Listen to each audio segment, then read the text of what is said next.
नमस्कार, कैसे हैं आप सब? आशा करती हूँ सब बहुत अच्छे होंगे, खुश होंगे। आज मैं आप सभी से बात करने वाली हूँ 2025 के बारे में। तुला राशि तक मैंने ऑलरेडी बता दी है, आप सभी जाकर मेरे यूट्यूब चैनल पे ज़रूर देख लीजिए। और अभी तक अगर आपने मेरे और आपके दोनों के यूट्यूब चैनल एस्ट्रो पूर्णिमा को सब्सक्राइब नहीं किया, लाइक शेयर नहीं किया तो ज़रूर करें। और इंस्टाग्राम, फेसबुक पर भी एस्ट्रो पूर्णिमा ऑफिशियल फेसबुक पर और एस्ट्रो पूर्णिमा इंस्टाग्राम पर जाके ज़रूर से ज़रूर फॉलो करिए। तो आज मैं आप सभी से बात करने वाली हूँ वृश्चिक राशि के बारे में। वृश्चिक राशि 2025 कैसा रहेगा? वृश्चिक राशि की जब मैं बात कर रही हूँ तो ये बात तो हर वीडियोज़ में मैंने लगभग बताई है कि ये जो साल है ना 2025 की जब मैं बात कर रही हूँ, 2025 का जो अंक है वो आ जाता है 9 नंबर, जो कि मंगल का ही साल है। और जब मैं वृश्चिक राशि की बात करूंगी तो आप सभी जातक, जितने भी जातक जातिका हैं जो वृश्चिक राशि से हैं, उनको ये चीज़ तो पता ही होगी कि उनकी राशि के जो स्वामी है वो मंगल है। और मंगल देव जो है उसका जो अधिपत्य है वो हनुमान जी को है। तो आप सभी से सिर्फ वृश्चिक राशि ही नहीं, मैं कहूँगी कि हर एक राशि के जितने भी लोग हैं ना, सभी हनुमान जी के शरण में पहले पहले ही चले जाएं, क्योंकि 2025 में मंगल का आधिपत्य रहने वाला है। हनुमान जी के शरण में अगर आप पहले से रहते हैं तो ज़िंदगी में बहुत सारा सुख, सुविधा, सफलता, प्रॉपर्टीज़, हर एक तरह की चीज़ों में आपको सफलता, सकारात्मकता देखने को मिलेगी। तो मैं बात करूंगी वृश्चिक राशि के बारे में। इसके पहले छोटा सा निवेदन, अभी भी आप देख रहे हैं और सब्सक्राइब नहीं किया तो जल्दी करिए और ज़्यादा से ज़्यादा वीडियो तक शेयर करिए ताकि दूसरों तक भी ये पहुंचे। वृश्चिक राशि के जितने भी लोग हैं, अगर मैं लव लाइफ के बारे में बात करूं और ओवरऑल हर एक चीज़ के बारे में बात करूं तो बहुत ही मिला जुला परिणाम रहने वाला है। वृश्चिक राशि की ढैया भी चल रही है, तो उनकी भी जो शनि की जो इफेक्ट है उनको 14 मई तक तो रहने वाली है, उसके बाद जाके वो सही हो जाएंगी। तो पैरों में दर्द जिनका है, जो भी लेडीज़ हैं, फीमेल है या मेल है, अगर पैरों की समस्या उनकी है, हड्डियों से रिलेटेड कोई समस्या है, तो वो भी बहुत जल्दी ठीक होने की चांसेस है। 2025 में से निजात आपको एटलीस्ट ज़रूर मिल जाएगा। तो आप ऐसा नहीं करना कि डॉक्टर मत दिखाना, डॉक्टर ज़रूर दिखाना, लेकिन हाँ ये ज़रूर कहूँगी कि रिलीफ आपको ज़रूर मिलेगा। मिला जुला परिणाम लेकर आने वाला है 2025 आपके लिए। लव लाइफ में थोड़ा आपको अपनी एंगर को कंट्रोल करने की आवश्यकता है। बहुत ज़्यादा किसी भी चीज़ को आप इमोशनल बहुत ज़्यादा हो जाओगे, तो इस चीज़ को कंट्रोल करने की ज़रूरत है।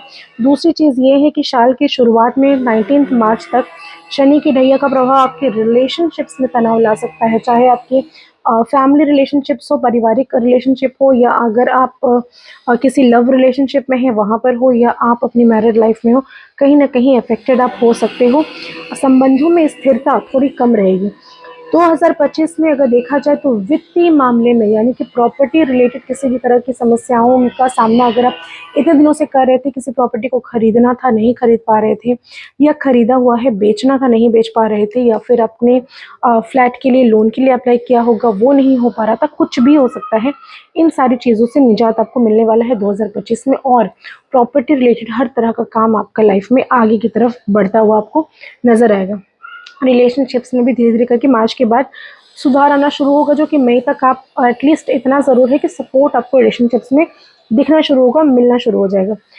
गुरु की शुभ दृष्टि 14 मई से मतलब आपकी राशि पर होने वाली है, जिससे पारिवारिक हो या फिर आपकी संतान पक्ष से हो, कुछ खुशखबरियाँ आपको मिल सकती हैं लाइफ में।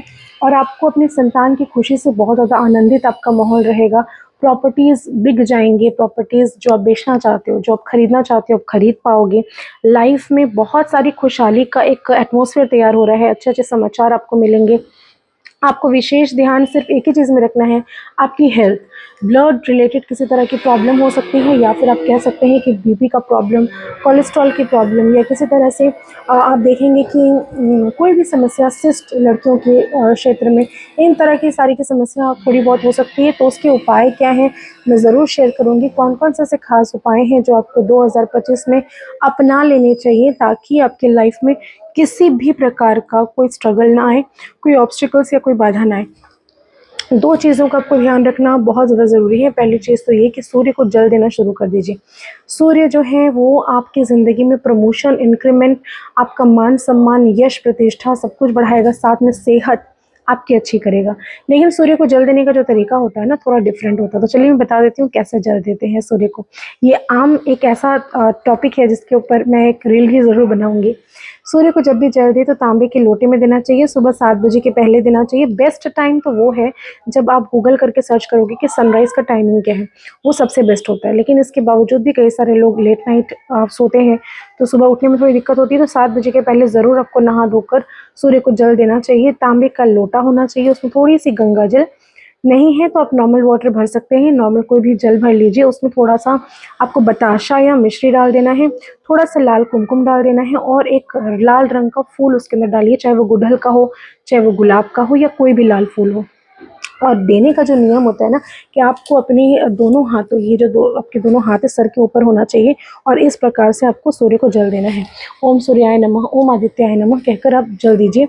और दूसरी बात ये है कि आपको जल जब देते हैं, काफ़ी सारे लोगों को मैंने देखा है और ये कि आप लोग जल जब देते हैं तो किसी पेड़ पौधे के जो ब्रांचेस, जहाँ पर आप रूट्स हैं, मतलब किसी गमले में आपने दे दिया, तो ये काम आपको गलती से भी नहीं करना है, क्योंकि याद रखिए कि आपने पौधों को जल नहीं चढ़ाया, आपने सूर्यदेव को जल चढ़ाया, तो उसको चढ़ाना कहाँ है।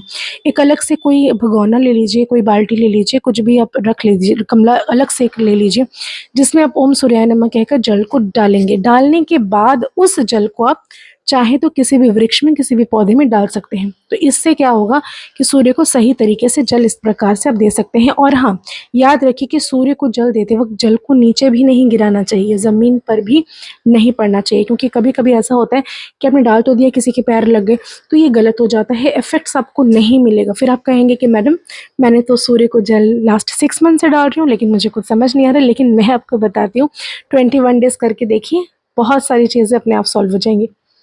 अब बात करेंगे कि वृश्चिक राशि को और क्या करना चाहिए। हनुमान जी की शरण में जाइए, हर मंगलवार को, शनिवार को हनुमान चालीसा का पाठ करिए। पाठ करने का भी नियम होता है। एक आसन बिछाएँगे जो कि लाल रंग का हो तो बहुत अच्छा है, काला-नीला नहीं होना चाहिए। और उसके ऊपर बैठकर आपको किताब लेना है। मुझे जानती हूँ मैं कि कई सारे लोगों को याद है हनुमान चालीसा, लेकिन फिर भी आपको किताब हाथ में रखना है और उसके बाद उसको पढ़ना है, जिससे आपको उसका पूरा फल मिलेगा। दूसरी चीज़, चमेली का तेल का दीपक आप एवरी ट्यूसडे और सैटरडे हनुमान जी को जलाइए, हनुमान जी के समक्ष जलाइए। ये आप किसी मंदिर में भी जला सकते हैं, अपने घर पर भी जला सकते हैं। बूंदी का लड्डू संभव हो तो एवरी ट्यूसडे, हर मंगलवार को किसी बजरंगबली के मंदिर में जाकर चढ़ाकर आ जाइए, उसको लेकर नहीं आना, रिटर्न नहीं लाना, उसको आप पंडित जी से कहकर बँटवा दीजिए। तो ये काम आपको करना है। तीसरी चीज़, आपको मूँग का किसी भी तरह से मूँग का हलवा आपको बनाना है, एवरी थर्सडे को उसको वितरण करवाइए, मतलब बँटवा दीजिए। इससे भी आपको आर्थिक स्थिति आपकी अच्छी होगी, क्योंकि गुरु की जो पोज़ीशन है उसकी शुभ दृष्टि जब तक आएगी, फाइनेंसेस थोड़ा उथल-पुथल दिख सकता है, जिसके कारण आपको ये काम ज़रूर करना है। आप घर पर ही मूँग दाल का रेसिपी आप देख लीजिए, आजकल गूगल में, यूट्यूब में सभी कुछ अवेलेबल है, तो इस तरह से आप कर सकते हैं। तीसरी ख़ास चीज़, गुड़हल का फूल, आप कोशिश करें गुड़हल का फूल का 108 माला, 108 फूलों की माला हनुमान जी के मंदिर में हर ट्यूसडे को ज़रूर चढ़ाएँ। ऐसा करने से आपकी ज़िंदगी में रिलेशनशिप्स में सुधार आपको दिखेंगे, तनाव से मुक्ति मिलेगी, हेल्थ आपकी अच्छी रहेगी और आपके जितने भी उलझे हुए काम हैं ना, वो बहुत जल्दी फटाफट से निकलना शुरू हो जाएँगे। तमाम तरह के उपाय मैं बताती हूँ मेरे यूट्यूब, मेरे फ़ेसबुक और मेरे इंस्टाग्राम पे। आप जितना मुझे सपोर्ट कर रहे हैं उन सभी चीज़ों के लिए हार्दिक दिल से आभार। जो बड़े हैं उनका चरण स्पर्श, जो बच्चे हैं उनको बहुत प्यार। इसी के साथ इजाज़त चाहती हूँ, फिर मिलेंगे नेक्स्ट वीडियो में। धन्यवाद।